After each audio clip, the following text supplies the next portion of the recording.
Colossenses, capítulo 1. Ele nos libertou do império das trevas e nos transportou para o reino do Filho do seu amor. Versículo 13. Esta pequena carta de Paulo aos Colossenses explana diversos temas, mas todos eles convergem a um único propósito: engrandecer a pessoa de Jesus Cristo. Como um homem de fé e oração, Paulo acreditava que Deus, em sua infinita misericórdia, lhe inspirava a escrever de forma bem assertiva, a fim de alcançar o objetivo desejado, conforme a necessidade ou as necessidades de cada comunidade cristã. Suas orações eram sempre dirigidas com ações de graças e súplicas, com pedidos sinceros pelo crescimento e aperfeiçoamento da fé de seus irmãos. O pleno conhecimento de Deus e de sua vontade deveria ser o alvo espiritual das igrejas de Cristo, advertindo a todo homem e ensinando a todo homem em toda sabedoria, a fim de que apresentemos todo homem perfeito em Cristo.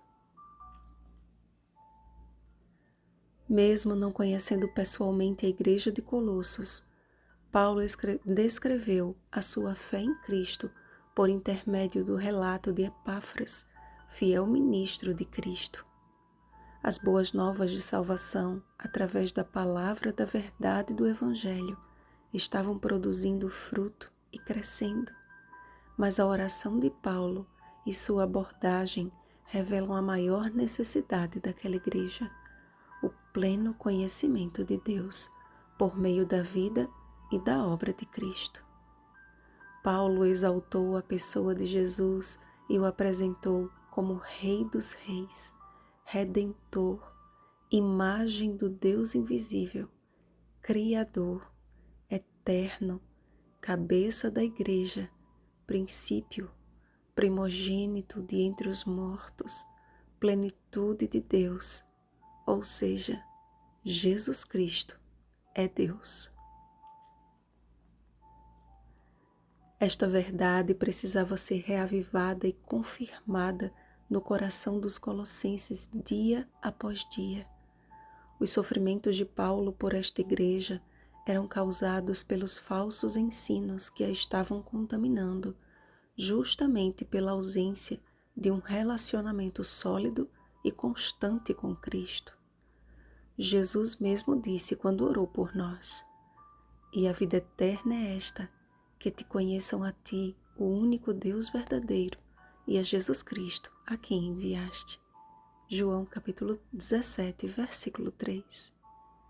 Conhecer Jesus não se trata de uma apresentação formal e nem se resume a um único encontro. Conhecer Jesus é experimentá-lo todos os dias. É um relacionamento diário e crescente. Cada dia nos é dada a oportunidade de conhecê-lo mais através de uma vida de comunhão. A palavra da verdade do Evangelho está à nossa disposição, a fim de não apenas nos oferecer informações, mas é a voz de Deus aos nossos corações, falando da esperança que nos está preservada nos céus. Paulo tornou-se um ministro do Evangelho justamente porque o seu encontro com Jesus não ficou limitado à estrada de Damasco. Diariamente, Jesus era uma presença muito real em sua vida, de forma que considerava os sofrimentos como uma leve e momentânea tribulação que produz para nós eterno peso de glória acima de toda comparação. 2 Coríntios capítulo 4, versículo 17. Cristo em nós, a esperança da glória, deve ser uma experiência diária. E a todo aquele que se dispõe a seu serviço, ele promete: "E eis que estou convosco todos os dias, até a consumação do século." Mateus capítulo 28, versículo 20. Precisamos, como Enoque, andar com Deus. Gênesis capítulo 5, versículo 24. Jesus precisa fazer parte do nosso dia a dia e o estudo diário das Escrituras e a oração nos proporcionam isso. O ensino da Bíblia tem o poder de transformar vidas a fim de que nos tornemos perfeitos em Cristo. John Wesley, certa feita, afirmou: Dai-me 100 homens que nada temam senão o pecado e que nada desejam senão a Deus, e eu abalarei o mundo.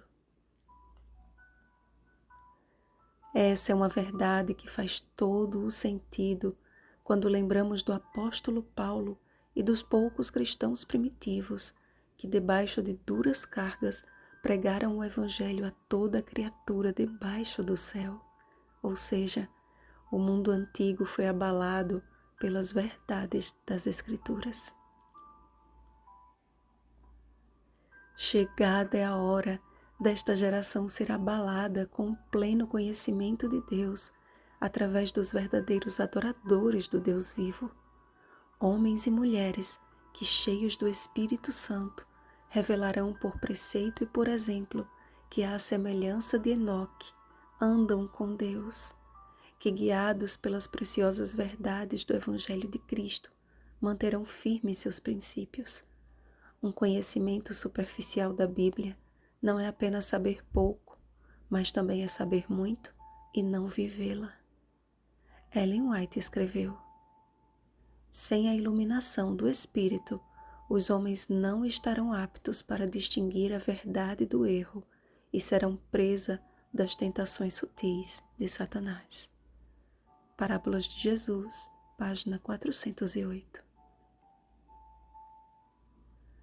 Só estaremos seguros contra os enganos do maligno se as verdades do Senhor estiverem alicerçadas em nosso coração pelo Espírito Santo. E essa obra deve ser diária, pois o nosso homem interior se renova de dia em dia. 2 Coríntios capítulo 4, versículo 16. Que façamos parte do último exército de Deus, que diariamente marcha resoluto para o reino do Filho do seu amor. Vigiemos e oremos. Uma feliz semana, amigos de Jesus. Rosana Garcia Barros.